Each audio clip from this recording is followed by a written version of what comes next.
Hermanos, gracias por sus oraciones. El día 6 de agosto era un domingo y para amanecer lunes 7 tuve un pequeño infarto en el cerebro y me dejó algunos problemitas. Estuvimos internados una semana ahí en el hospital del ISSSTE y después me enteré que estuvieron orando por nosotros y acabo de escucharlo. Gracias, hermanos, les agradezco. Y pues también agradezco aquí al pastor Flores, Feliciano David, por la invitación. Estaba viendo el póster o el flyer promocional del aniversario y vi que trajeron a puros predicadores de calibre y que me ponen en horario estelar, ¿no? Gracias, hermano David. Pues vamos a la palabra, hermanos. Les invito a que se ubiquen en el capítulo 3 de los Jueces. Y cuando encuentren esa porción, se ponen de pie y leemos juntos. Jueces capítulo 3, del 7 al 11. Un saludo a los pastores que están acá. Ojalá ahorita podamos comer barbacoa juntos. Jueces capítulo 3, versículos 7 al 11, por favor. Como lo tienen aquí en la pantalla, voy a leer. Dice la palabra del Señor: Hicieron pues los hijos de Israel lo malo ante los ojos de Jehová, y olvidaron a Jehová su Dios, y sirvieron a los Baales y a las imágenes de Acera. Y la ira de Jehová se encendió contra Israel, y los vendió en manos de Cusán Risataim, rey de Mesopotamia. Y sirvieron los hijos de Israel a Cusán Risataim 8 años. Entonces clamaron los hijos de Israel a Jehová, y Jehová levantó un libertador a los hijos de Israel y los libró. Esto es, a Otoniel, hijo de Cenaz, hermano menor de Caleb. Y el espíritu de Jehová vino sobre él, y juzgó a Israel, y salió a la batalla. Y Jehová entregó en su mano a Cusán Risataim, rey de Siria, y prevaleció su mano contra Cusán Risataim, y reposó la tierra 40 años, y murió Otoniel, hijo de Cenaz. Oramos. Padre celestial, en esta tarde ya, yo ruego que sea tu palabra trayendo un mensaje de vida y de bendición, y que tu palabra ministre al corazón de mis hermanos en esta mañana o tarde, en el nombre de Cristo. Amén. Amén. Tomen su lugar, por favor.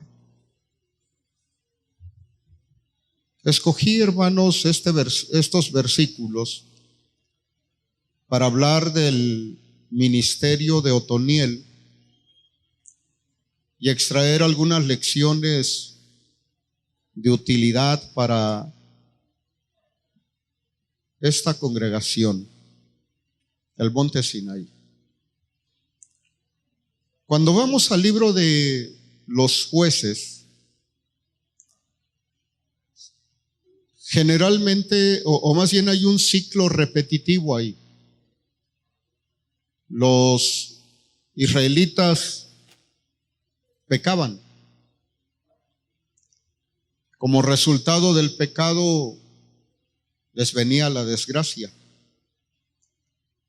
Pero una vez que se encontraban en ese momento de ruina, clamaban a Jehová y la misericordia de Dios era mostrada, enviándole siempre un libertador.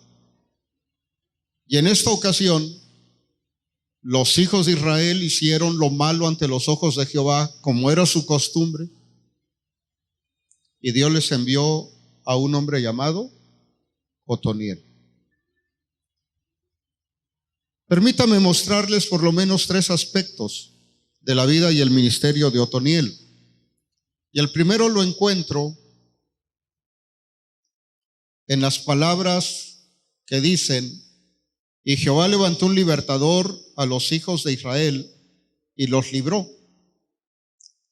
Esto es a Otoniel, hijo de Cenaz, hermano menor de Caleb. Lo primero que encuentro es que Otoniel sirvió a la nación bajo principios de fe heredados de su familia. Ciertamente no se menciona quién era su madre, sus hermanos. Sería muy complicado encontrar tal información. Pero curiosamente hay una conexión directa con un hombre llamado Caleb, de quien entendemos trae ese legado de fe. Y entre paréntesis, hermanos, la herencia es lo que usted le deja a los hijos, pero el legado es lo que usted deja en los hijos. Y entonces Otoniel tenía un legado de fe. Le habían transmitido la fe. El legado de fe transmitido a los hijos, mis hermanos, es el recurso divino para bendecir a su pueblo. Caleb fue una bendición mientras vivió, pero Caleb también fue una bendición después de su muerte a través de los descendientes.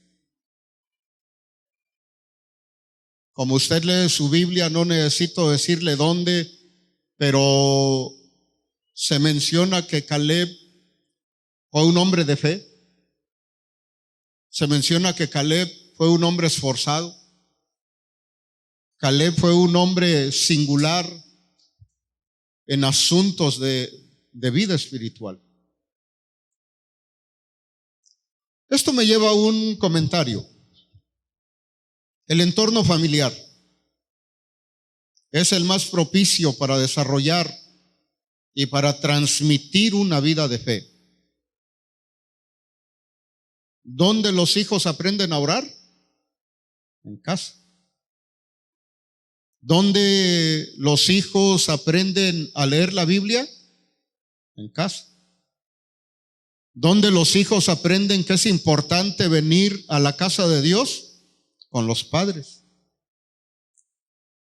Es decir, el entorno familiar marca el rumbo de la vida de una persona. Y si lo vemos desde la óptica de los proverbios, es muy conocido aquel proverbio del capítulo 22, versículo 6, hablando de los niños: instruye al niño en su camino, ¿y qué dice? Y aun cuando fuere viejo, no se apartará de él. Pero en la Biblia no solamente encontramos la importancia de enseñarle la palabra a los niños. De hecho, hay un ejemplo en el Nuevo Testamento, o hay 2 en el Evangelio de Lucas. Uno es Cristo, pero el otro es Juan el Bautista. Dice que el niño crecía y se fortalecía en espíritu, esperando su manifestación a Israel. O sea que aún los niños pueden ser gente de fe. ¿Cuántos creen eso? También ellos pueden ser llenos del Espíritu Santo. También ellos pueden ser personas que tengan una fe viva y poderosa en el Señor.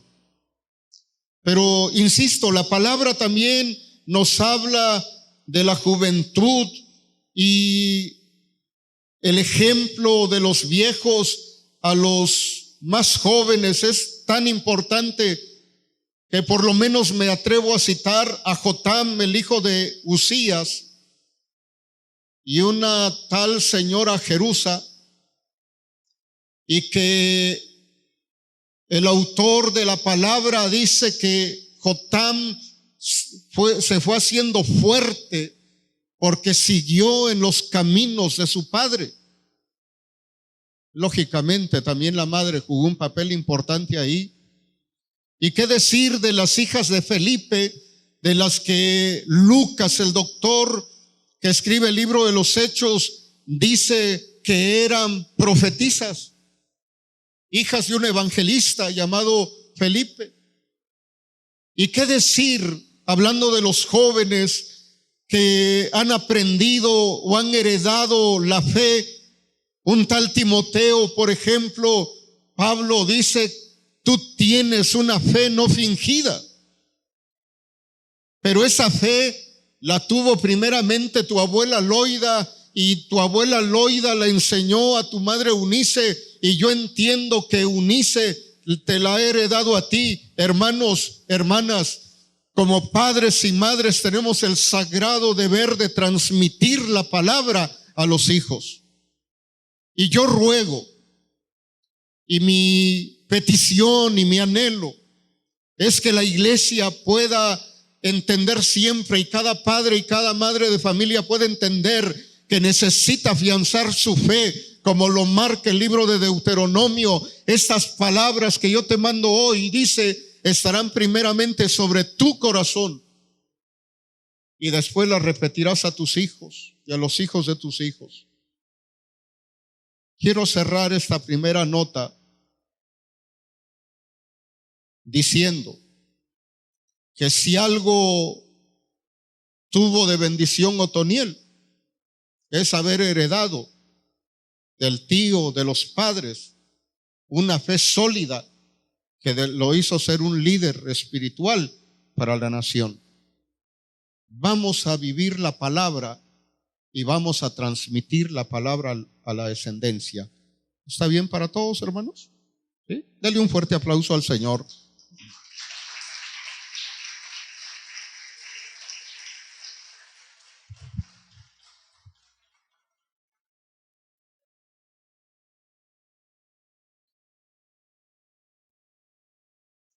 Pero hay una segunda característica del ministerio de Otoniel.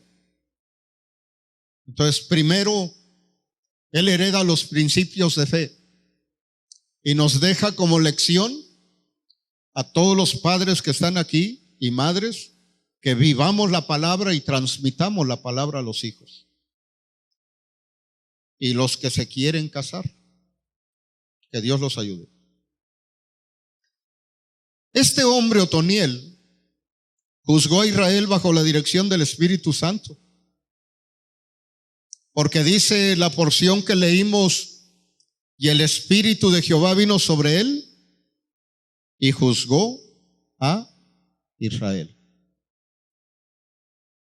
Lo hizo bajo la dirección del Espíritu Santo.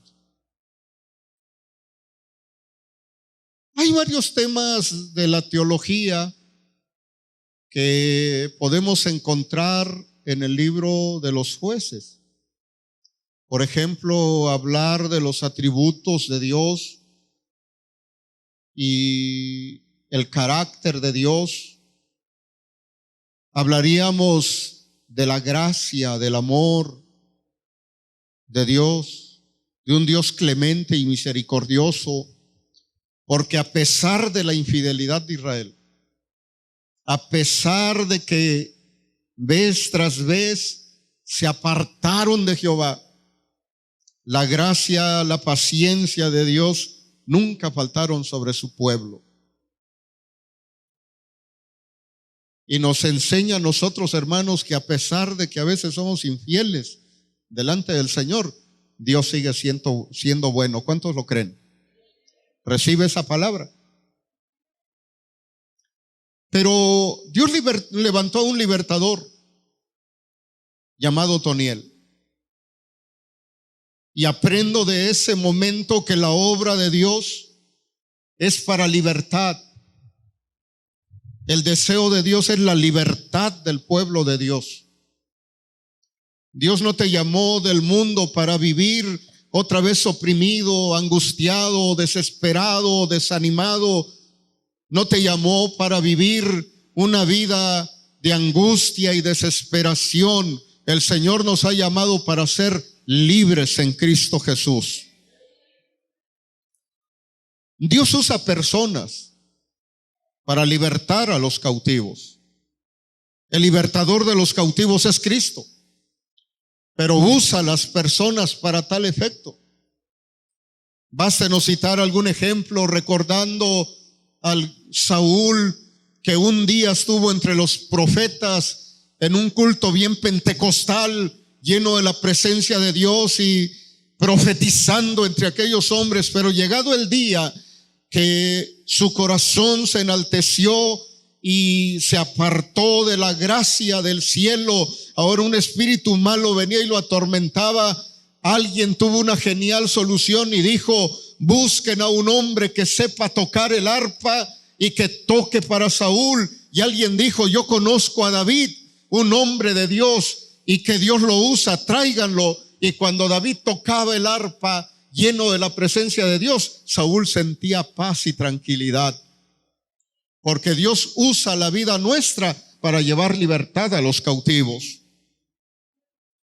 Pero aquí hay algo importante.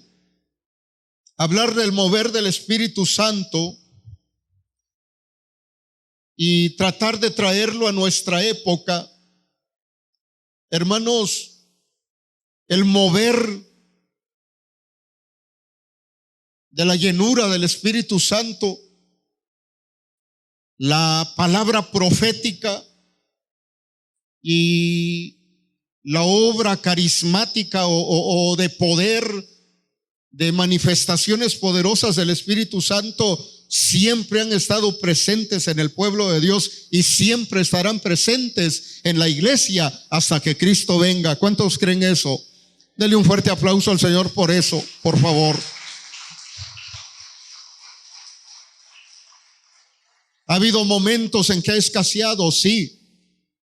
Ha habido momentos en los que pareciera que no está, pero mis hermanos, la buena noticia es que estos días son días en los que el Espíritu de Dios se mueve en la iglesia. Aunque a veces escasea tal gracia, nunca falta. Nosotros venimos de una corriente en la que creemos que el Espíritu de Dios se mueve en la iglesia hasta que Cristo venga por su iglesia.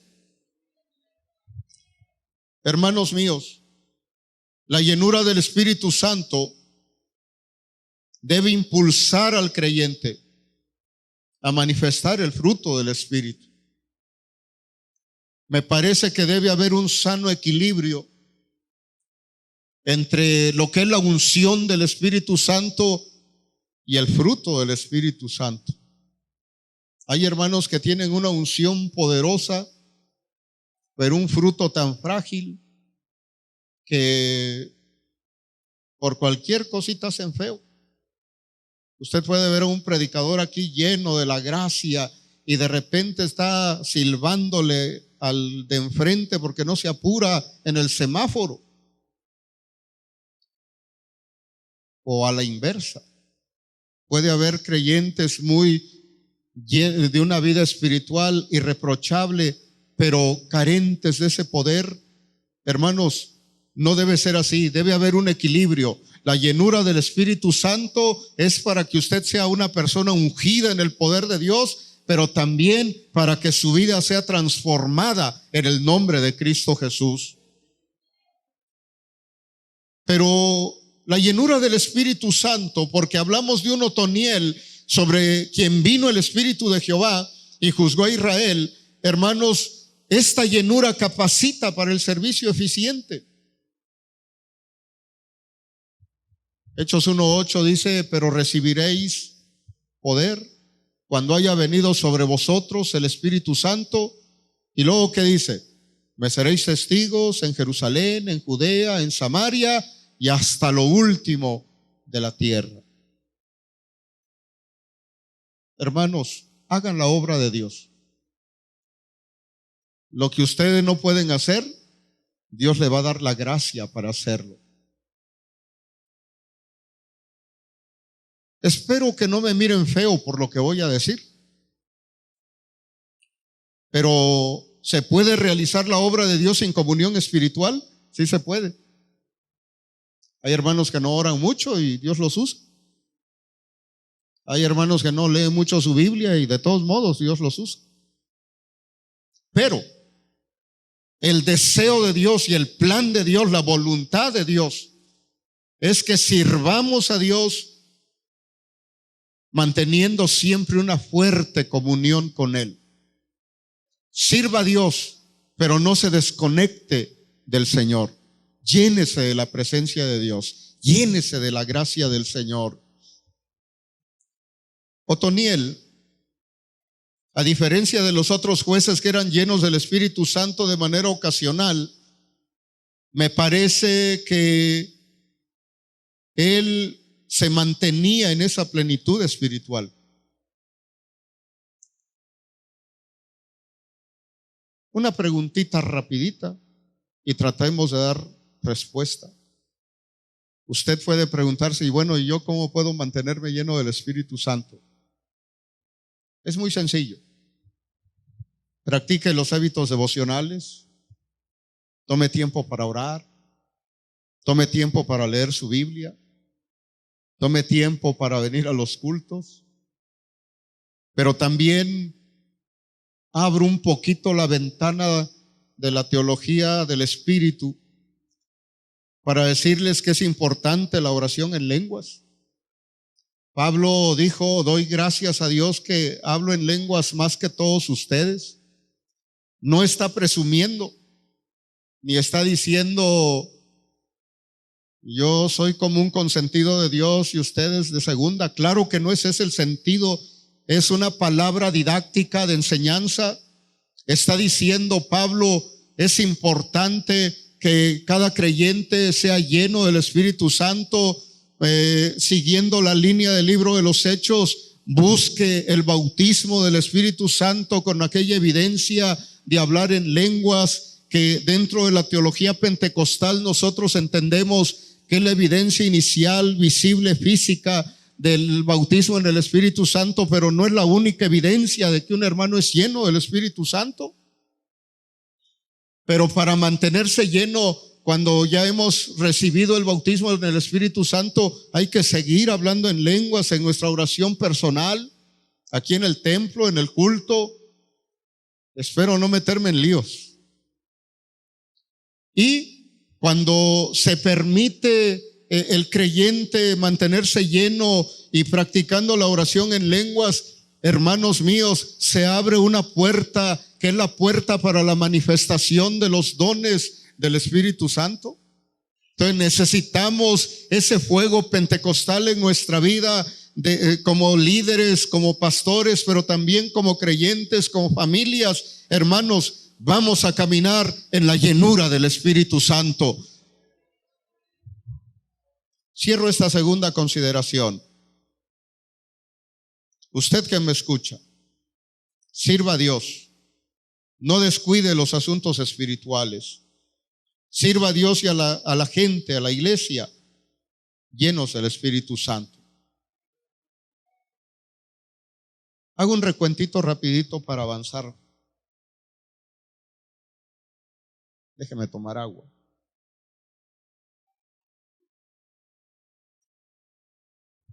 Entonces aprendemos del ministerio de Otoniel, número 1, que él sirvió bajo principios de fe heredados de la familia, de aquel viejón llamado Caleb, del patriarca, del señorón. Pero aprendemos también de Otoniel, que juzgó a la nación, dirigió espiritualmente a la nación bajo la llenura del Espíritu Santo, bajo la dirección del Espíritu Santo. Pero hay una tercera nota, hermanos. Otoniel cumplió fielmente su parte del trabajo. O como diríamos en mexicano, cumplió su ministerio. Dice el versículo, o una parte de él, y salió a la batalla. Y Jehová entregó en sus manos a Cusán Risataim. Y más adelante diría que la nación experimentó paz por 40 años. Hermanos míos, les tengo una excelente noticia. Dios no los llama a cumplir tareas imposibles. Dios nos ha llamado a cumplir tareas que sí podemos cumplir. Y cuando nos llama a tareas imposibles, y cuando nos llama a tareas más allá de nuestras fuerzas, cuando nos pone objetivos enormes que humanamente no los podemos cumplir, entra la promesa de Él y dice: yo estaré contigo donde quiera que vayas. Cuando le dijo a Moisés: cruza el mar, humanamente es imposible. El más mínimo sentido común le dijo a Moisés que estaba loco intentar cruzar el mar. Pero Dios le dijo: levanta la vara y yo manifestaré mi gloria, mi poder. Y así sucedió en aquella ocasión. Entonces Dios nos llama a tareas que sí podemos cumplir. Y cuando nos llama a algo más allá, a lo imposible, a lo que humanamente no tiene sentido, razón de ser, Él manifestará su gloria y nos llevará de victoria en victoria, de triunfo en triunfo. Si cree eso, dele un fuerte aplauso al Señor y glorifique a Cristo. Él está aquí, el Dios de los milagros ha estado en este lugar. Así que después de semejante palabra, ahora les va la pedrada. Porque los piedricadores tiramos piedras esperando que el Señor se las convierta en pan. No pongamos excusas. Mejor pongamos nuestras vidas en las manos del Señor, hermanos. Delante de Dios, hermanos, no hay razón que valga. Hagamos nuestra parte, hermanos míos, y Dios hará la suya. ¿Quién se iba a imaginar que en un mundo donde imperaba el judaísmo, de repente una secta, un sector disidente, un minúsculo grupo de seguidores de un tal Jesús, hijo de un carpintero, ni siquiera heredero de un rabinato o algo por el estilo, comenzaran a predicar en el gran edificio de Jerusalén, el templo. Y llegado el momento, el autor Lucas diría que la iglesia alababa al Señor y comían juntos y había una algarabía espiritual, una fiesta tan tremenda porque la obra de Dios iba prosperando. Pero remata el capítulo 2 de Hechos diciendo: y el Señor añadía a la iglesia a los que habían de ser salvos. Eso humanamente no era posible, pero la intervención divina fue tal que la gente se convirtió en Jerusalén. Pero podemos citar el caso aquel cuando un apóstol llamado Pablo llegó a una de las ciudades más libertinas de la época, que rivalizaba, por decirlo de alguna manera, con los grandes carnavales de esta época, y que por sí mismos tenían juegos y celebraciones a sus dioses, y que La sensualidad estaba a flor de piel y parecía imposible que un evangelio que anuncia la santidad y elevadas normas morales, el evangelio de Cristo, pudiese penetrar en esa tierra. Y de repente el desánimo penetró en el corazón de este apóstol y habiendo decidido irse, el Señor le dice: quédate aquí en Corinto, porque aquí yo tengo mucho pueblo. Y al paso de los años se estableciese una de las iglesias más distinguidas y grandes de la época. Y entonces Pablo dice a ellos: yo sembré, Apolo regó, pero el crecimiento lo ha dado el Señor. Hermanos míos, hagamos lo que nos toca hacer y Dios va a hacer lo que le toca hacer. Trabaje con excelencia para Dios. Cumpla su ministerio dignamente. Haga lo que le toca hacer. No ponga excusas, no vea limitaciones, no se detenga a mirar qué tiene o qué no tiene. Si Dios ha puesto una carga en su corazón por hacer algo en la obra del Señor, hágalo en el nombre de Cristo. Y cuando pasen los años, usted podrá decir: Dios estuvo conmigo y pude ver su gloria, pude ver su provisión, pude ver su cuidado, pude ver la gracia del Señor en mi vida. Porque cuando Dios nos llama, nos va a respaldar. Hermanos, échenle ganas en el nombre de Cristo y la mano del Señor estará con ustedes.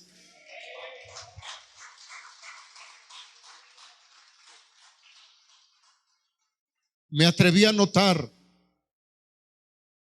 para decirles algunas poquitas cualidades que debe tener un servidor del Señor. Pero antes de ello, usted puede preguntarse: y bueno, ¿yo cómo puedo descubrir mi ministerio? Es muy sencillo. Alguno de aquí podrá decir: y yo quiero servir al Señor, pero no sé qué hacer. Es muy fácil. Primero pídale al Señor: dime, Señor, qué hacer. Y el Señor va a hablar a su corazón, lo va a poner en su corazón. Y generalmente eso yo lo explico a la luz del profeta Jeremías en su experiencia, cuando él dice: ya no voy a hablar más en el nombre del Señor. Y cuando él dice: ya no voy a predicar porque cada vez que predico me hacen bullying, me miran feo. Dice que vino un fuego ardiente que consumía hasta sus huesos. ¿Y cómo se calmaba eso? Poniéndose a predicar. ¿Qué es lo que va a pasar si usted le dice: Señor, ¿en qué puedo servirte? En su corazón, en su interior, Dios va a poner algo que usted haga en la obra del Señor. Y luego, ¿cómo puede saber si eso es? Pues hágalo. Y los frutos van a decir: ¿para qué Dios lo llamó? Hay hermanos o hermanas a las que Dios les pone una pasión por cocinar y hasta aprenden a cocinar sabroso. Y los hermanos dicen que cocine tal hermana, ¿no? Porque a las demás les falta sazón. Y a otros Dios les pone predicar, y al principio dicen cosas raras como que cuando Moisés metió los animales al arca o cosas así, o que los sordos caminan, pero aprenden en el camino. Y llega el momento en que su ministerio se desarrolla. Hermanos, Dios tiene un trabajo para cada uno de ustedes. Dígale a Dios: ¿en qué puedo servirte?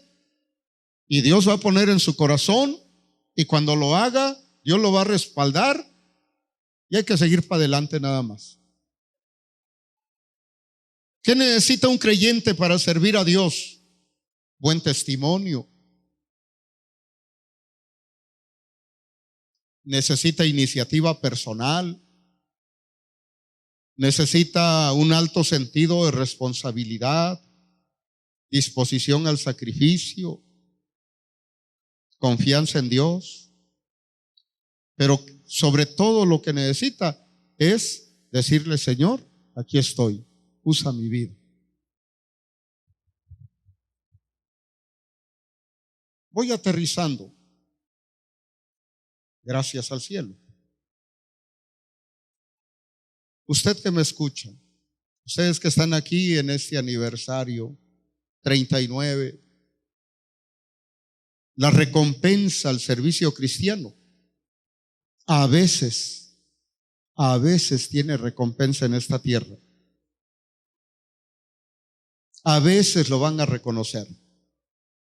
A veces le van a aplaudir. A veces van a decir: no, el hermano le echa ganas.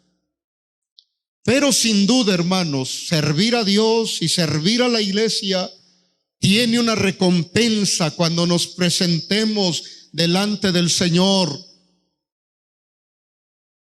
Dice 1 Corintios 15:58 que la recompensa la tenemos con el Señor. Así que vamos a echarle ganas y vamos a servir al Señor para que nuestra iglesia siga creciendo. Voy a una nota de conclusión y un resumen breve para que tomemos un minuto de oración. Hermanos, el tiempo del ministerio de Otoniel fue de 40 años. Y curiosamente, esos 40 años la nación disfrutó de paz nacional. O sea, el ministerio de un hombre que bendijo a una nación. Y si queremos seguir el ejemplo de Otoniel, vamos a ser creyentes de fe y vamos a transmitir esa fe a nuestros descendientes. Vamos a buscar la llenura del Espíritu Santo y vamos a mantenernos en esa plenitud, en esa llenura. Busque ser lleno del Espíritu Santo. Y tercero, cumplamos el llamamiento de Dios. Lo que es difícil para nosotros, Dios puede hacerlo a través de nosotros. Si Dios lo llama a hacer algo, hágalo y Dios lo va a respaldar. Y tengan por seguro, hermanos, que hay vida y hay mucho futuro para otros 39 años de la iglesia Monte Sinaí. Pónganse de pie, por favor.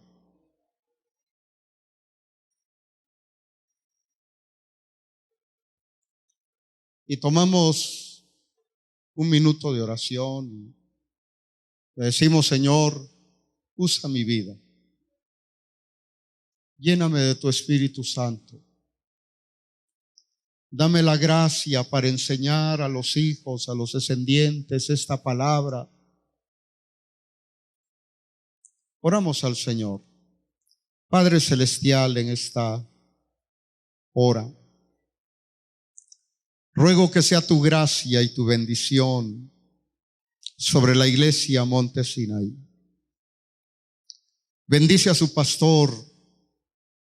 Bendice a cada líder de la iglesia, a sus músicos, a la congregación, a las familias. Y permítenos, Señor, seguir el ejemplo de este hombre, quien fue un hombre de fe, aprendió la fe y transmitió la fe. Ayúdanos a ser, Señor, llenos del Espíritu Santo, así como el hombre de nuestra historia de esta ocasión. Ayúdanos a servirte, a cumplir la parte que nos toca cumplir y desarrollar nuestro ministerio y desarrollar nuestro servicio en la iglesia con ánimo, con entrega, con fidelidad, sabiendo, Señor, que si bien podemos ser recompensados en esta tierra, la recompensa la tendremos cuando estemos en tu presencia por la eternidad. Padre, gracias en esta mañana, que tu bendición repose sobre nuestras vidas y que tu bendición sea sobre esta iglesia Monte Sinaí. Y declaramos vida y declaramos victoria y declaramos, Señor, cielos abiertos sobre este lugar para los años por venir, en el nombre de Jesús. Gracias te damos, Señor. Yo bendigo esta iglesia y a su liderazgo y a su pastor, en el nombre de Cristo nuestro Salvador. Amén y amén.